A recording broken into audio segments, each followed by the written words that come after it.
Go ahead and remove your center cover here. That's going to expose your lug nuts. Remove all 6 of your 21mm lug nuts.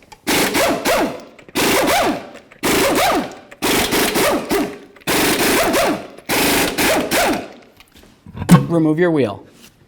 Now that we have the wheel off of here, let's continue by pushing back the caliper pistons. Those can be seen through these little ports in the caliper.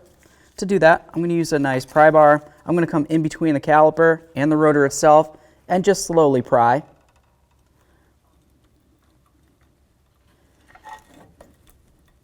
And then if you need to, you can come in this way. Essentially, we just want to push back those pistons as far as possible.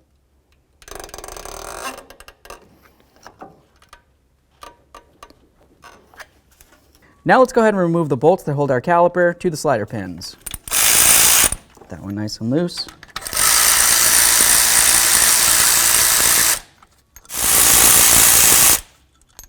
Let's remove the caliper.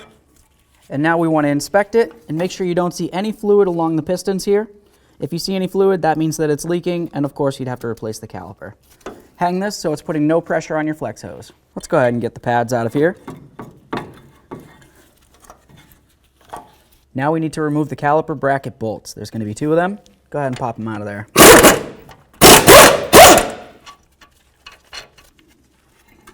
Remove your bracket. Now you need to remove your rotor. You might need to give it a couple loving bonks to break it free from the hub. Now the next thing we want to do is clean up the hub mating surface. We want to make sure those are nice and smooth so we have great contact with our brand new rotor.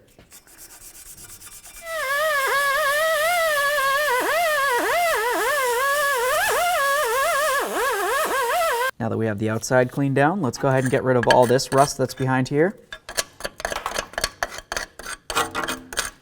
Now we need to start working on our actual caliper bracket here. We want to strip this down and get off all the extra parts. So we're going to come along here and we're going to remove these tins. Now that all those tins are out of the way, let's continue on by removing our caliper sliders. And then I'm going to put the sliders on their corresponding sides. Now let's use a nice collection bucket and we're going to clean out these slider ports. Use some parts cleaner, just be careful not to let it come up into your face. Fill both those ports and then clean them out with a nice bore brush.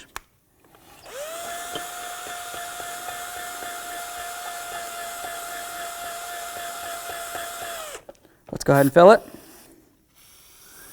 and dump it. Oh, that's nasty. You might have to do this a couple times, but make sure they're nice and clean so you have fresh lubricant in there in the end. Now we need to continue on to cleaning up this area along here. That's going to be the area that the slider boot goes onto, so it needs to be nice and clean. If there's any debris, there's a possibility moisture can get in.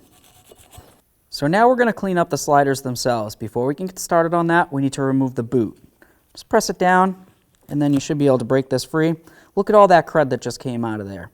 Any of those areas that you just saw flake off of there could have made it so moisture would get in and could potentially damage the brakes prematurely. You need to make sure you take this off and clean all that up. Do the same to both of your slider pins.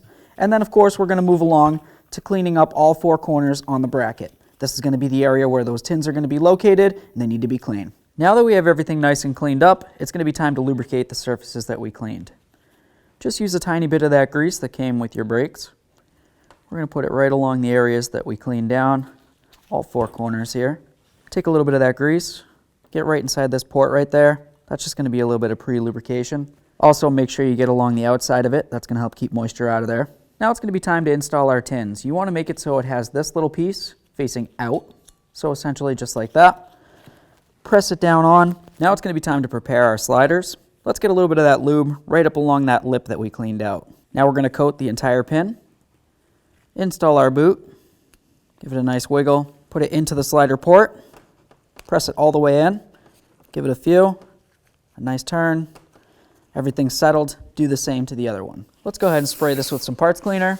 Wipe it down. Make sure you get the back side as well.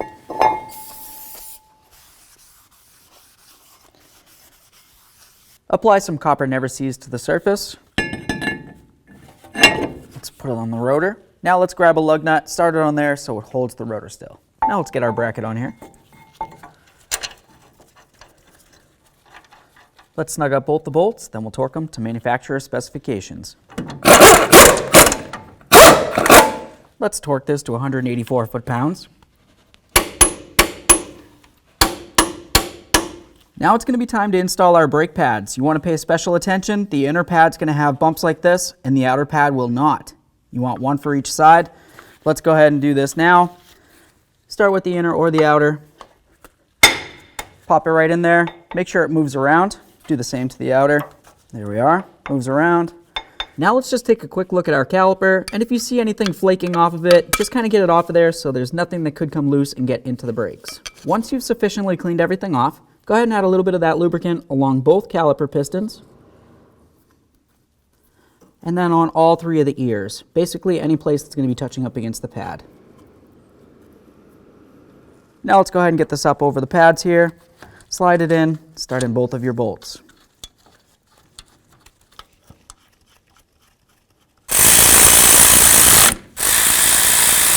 Now let's torque these to 27 foot-pounds.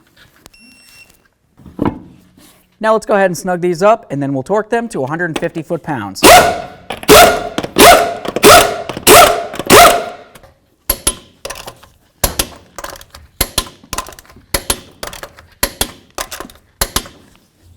Torqued. Let's just go ahead and get this cover on here. Okay friends, so the process will be the same for the other side of the truck. Other than that, make sure you pump up your brake pedal, get under the hood, and check that brake fluid. Make sure it's up to the maximum, take it for a road test.